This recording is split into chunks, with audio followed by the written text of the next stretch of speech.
Good evening, campers, dreamers, and babysitters, and welcome to our Raw Reaction review for Companion. This is a film that I think everybody saw the teaser trailer for. Can't remember exactly what it was. I think there was a big release. I know we were trying to figure it out the other nights when we were talking to each other, but I think we all in the horror community kind of said, ooh, that looks intriguing. I'm excited about that. And lucky us, I can say for both of us, we stayed away from the marketing because quickly after that trailer came out, another one had dropped and it apparently spoils the entire movie. So after seeing the film and going back and watching that trailer, I can say that's a fumble. Wow. I can't believe they spoiled so much of what I would say kind of this is one of those movies where if you're kept in the shadows for it, I think you get a lot more out of. Absolutely. It seems like you, stayed away from everything, saw that. Was that in October? It might have been Smile 2 is the only thing I can think of. We don't go to the theater that often, so that's the only thing I could think in my head. I did think that was interesting and stayed away from all the marketing. Didn't even know that the word had come out that they were spoiling so much in the trailer. I think you had told me after the fact, like hours later, and I just never got around to seeing the trailer, thankfully.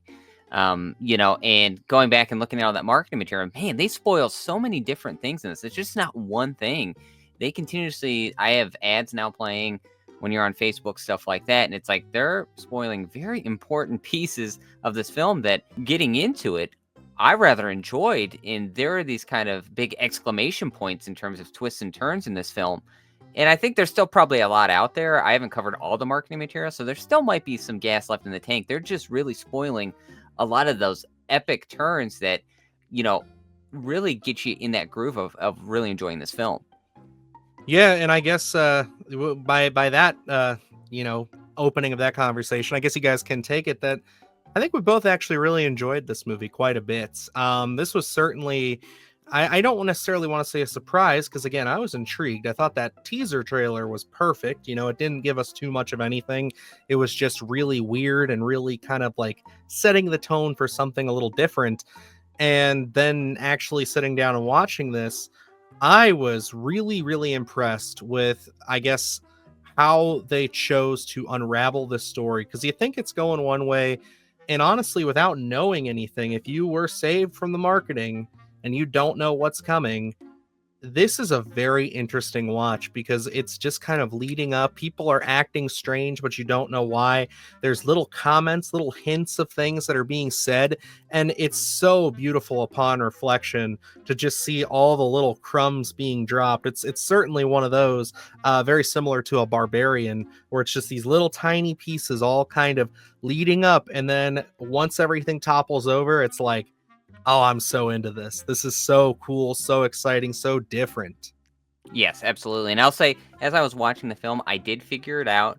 And that's not saying anything about the writing. I think that is a plus for the writing because it gave you just the right elements to start figuring things out before you get to, a big portion of this to say, oh my gosh. And I think just the way that this was paced, the little grains that they give you, little breadcrumbs they give you as they're trying to tell you that full story.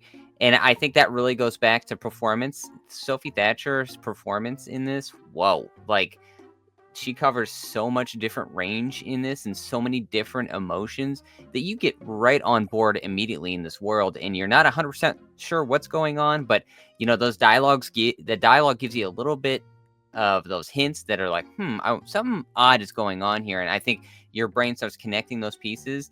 And, I think I figured it out at the exact moment I was supposed to. I think, the writer of this, I think director and writer, correct? Is that right? Yes, he wrote and directed this. And, I think you really benefited the story from that one singular vision because it's so paced perfectly. They give you just the right amount of hints to when, as long as it's not spoiling the marketing for you, it's really going to hit just right. Yeah, and I think like to kind of step away from that side of it and just talk about the film, on its own merits. I do think that the cast here is really strong. There's a lot of really solid names in here. Definitely, I mean, Sophie Thatcher, we talked very highly of her in Heretic. but I mean, for God's sakes, this is certainly a Sophie Thatcher film. Like, this is her running this ship 100%. And that's not to discount any of her co-stars. I think everybody here does a really good job, but you can just feel the energy that this actress gives and just how much it's like, wow, she is seriously, if she sticks with it, she could really be a force in the horror community going forward. And again, just another solid name to put onto this list of ever-growing females up and coming in the horror space here, these actresses. I just really think that she shines in this, and I loved her character. I loved what they did with it, and it is somebody that you get excited to root for. You know, this is somebody that as the film goes on, you're really, really excited to kind of see their journey as it continues. The other big piece of this for me, I'm going to go with Lucas Gage was somebody I did not expect to absolutely also fall in love with. I got to keep his kind of role under wraps a little bit more, but I wasn't familiar with him really at all. I recognize him now as someone from Smile 2, and he was the drug dealing friend, but I really liked him again here. I thought that he brought a very different energy than he did to that film, and he's definitely plays off well. And of course, somebody we already really enjoy, even though we weren't big on one of his bigger movies, Jack Quaid. I think he's absolutely awesome in this again. I don't want to dive too much into there because I really don't want you to see all of the things going forward with his character either. Yeah, I mean, casting here is just A+ on point throughout this. It's perfectly casted. We already talked about Sophie Thatcher. Her facials in this, wow. Sometimes when she's not saying anything, or a facial that accompanies just a small bit of dialogue, really drives home the point. And again, with the story that you're telling here, as they're breadcrumbing you along and trying to get you to that bigger picture, boy, she is the driving force. And like you said, it is really an ensemble cast, but Sophie Thatcher, she really does, put this film on her shoulders and hoist it up to another level from her performance and just the range that she's covering, and you talked about Heretic. It's like, wow, what a different range of characters we're getting here in just a short span of time from Sophie Thatcher. I'm really excited to see what she's going to be doing again, and Jack Quaid. I say these two have perfect on-screen chemistry. I bought the relationship that they're in here. I think it works so well. And just what we do get from just a range from his character as well. They do take you on a lot of different turns in the story here. And it really keeps you guessing as to what is going on. It really keeps you enthralled. And that is really driven home by all these performances. There's the cast here of these characters.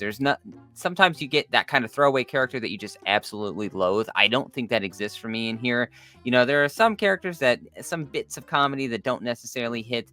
You kind of prep me. You watched this before I did, and I was kind of aware of what was going to be going on more so in terms of to be aware about the comedy. But, that's not something that kills the film at all. I think when it works, it works. Sometimes there's just, for me, it was a little overbearing at times, but, nothing that really kills the film at all. In fact, sometimes it accentuates the scenes like it's supposed to. So I think they really did find a great equation for companion here. And that story just is something. If you go in this completely cold, you're just not going to be prepared for the thrill ride that they take you on here. Yeah, and unfortunately, I think that's such a big piece to this. It is, again, very much I look back at the marketing of Barbarian and just how that one was so reserved to the point where people like me, I was like, I don't care about this. Ended up being my favorite film of 2022. You know what I mean? It's like you really should have had the confidence, I think, to let word of mouth spread with this one, especially right now with it being January. There's not like, there's a ton of things out there. I mean, Wolfman's already a few weeks old. I guess with Hard Eyes coming out right around the corner, maybe they thought they need to really spin this thing up. I don't know what the logic was there, but I just thought that this was seriously going in, like Luke said, cold, was one of the best things that you could have done. I think like it was certainly something I'm glad I did not see any of these trailers for, because it's exciting. It's fun to figure out the puzzle pieces. It's a very quick film. Yes, I do agree with Luke that some of the humor is, at times can be a little bit like, okay, yeah, I could really see this turning people off. I'm certainly not somebody who gets pressed over humor as much in horror, but it is one of those things where even I noticed it and said I could easily see this being a point where okay, we've done this a couple times, let's kind of move on from it, let's kind of keep this thing going. But I never feel like the humor undercuts anything. I feel like it's very appropriately placed, because it never like slices off any tension or anything, which I think is a big plus, because a lot of times the worst kind of humor in horror is when it completely deflates the tension for almost a meaningless reason. Yeah, certainly. And I think there's such a perfect balance in here in terms of the storytelling that we're doing. I think they're able to hold that tension. Again, it's a thrill ride that I was not prepared for. Didn't know much about going into this film. So the actual story that's being told, I had no idea that this was the ground we were going to cover in Companion. So I'm excited for a lot of people to see it. But, I think the dynamic that we get, they really did hold that tension. It really does take you on an interesting scenario, in terms of what kind of horror we're getting. I was not going to call that when we were dealing with Companion here, and just the uniqueness. Once you know the story, and sometimes that's what they hang their hat on. It's like one interesting bit, and then it kind of just falls in some formulaic horror movie. Where this one, it takes advantage of the scenario that we're in. There are so many intriguing moments that it's like, I never would have thought of that. But as a screenwriter, as a creative, we really do play up to the strengths of this idea, and we really do take it one step farther. And that's a perfect balance with the horror. There's some gore in here. It Mhm. looks like some of it was spoiled, unfortunately, with the marketing, which was such a negative, because I had so much fun with it. But I think with the gore aspects here, I think not an overabundance, just the right amount. I think especially for a film that's going to be playing in the theater. So I think a lot of people are going to have fun with this from a horror perspective, but also from that like kind of science fiction, just from this interesting scenario that they're going to be bringing you. There's certainly nothing like this that I can really equate it to. Yeah, I think overall, like hitting all the points you just mentioned, I think that the horror is very solid for what they try to do with it. They bring a couple of different unique perspectives in just like where the twists and turns come from. Because again, you kind of think it's maybe leading one way, and they're going to have some kind of reveal here, but the reveal that it takes, it's just so like, wow, that's interesting. But also, I think the little details count a lot in this film too, not just for setting up that twist, but for also just giving you little portions and insights to a specific character and what it means to be that character and what they can manipulate and what they can do. That's very, very exciting, very cool. It definitely left me excited to see if they wanted to continue this, maybe, but maybe do a different angle. I don't necessarily think we need to see the continuation of this character's story, whether or not that ends well for them or not. I won't spoil it, but I think that just the idea here and how they handled it, there you could tell there was a lot of passion, a lot of creativity behind it. So yeah, very solid with the gore, very solid acting across the board, fresh feeling. It's exciting. Again, the humor can maybe grate on some people, but overall, I really found myself enjoying Companion, and I would easily give this a recommend. Definitely, probably my favorite of January so far, if not one of my favorites of the year. Yeah, certainly. This one did open up an interesting avenue. Like, if we wanted to play in this world longer and do like a completely unrelated story and just kind of opening up and expanding the lore that's been established in Companion, I'd be 100% for it. I think this kind of gave me Smile 2 feels, where I Mhm. wasn't 100% sold on the original Smile. Going to Smile 2, I didn't really know, I didn't expect too much from it, but it was a lot of fun. It fell into the classic horror for me. It really tugged at my heartstrings, I think, for the most part. And I think Companion does that as well, where it's just an interesting concept. It feels modern, though, but also kind of a throwback. And I don't know how to explain it accurately, but it kind of gives you those weird feelings.